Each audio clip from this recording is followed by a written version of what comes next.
Have you ever said to yourself, I don't like small talk, I'd rather the big talk, the more meaningful conversations? Guess what? In order to get to the big talk, you have to start with small talk.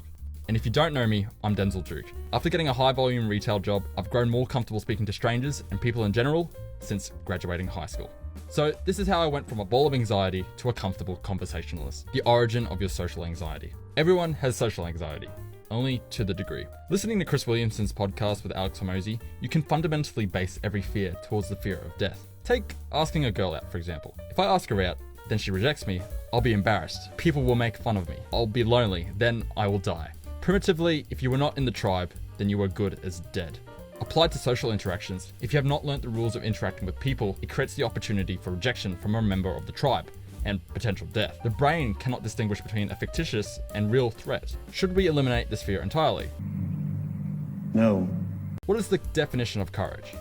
Acting in spite of fear. It's completely normal to fear fear and anxiety. It's what you do instead that counts. I like to be quiet. There are some days I like to be quiet and reserved. However, if you say to yourself, I like being quiet, it's a defense mechanism.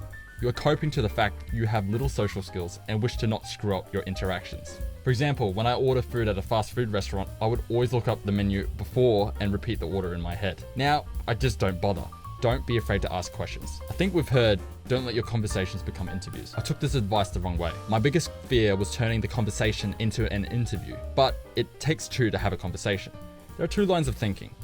You can ask questions or speak in statements. The best questions are open questions, second to a follow-up statement. How to get better with speaking with people. Positive reinforcement, exposure therapy, and feedback loops. One to try. When the register attendant is processing your transaction, ask how their day is going. Make a comment, an observation. As you get more comfortable, you start caring less for what others think when you interact with them. Rather than being selfish and placing all the focus on yourself, put it on the other person. That is the only way to get out of your head and start talking to other people.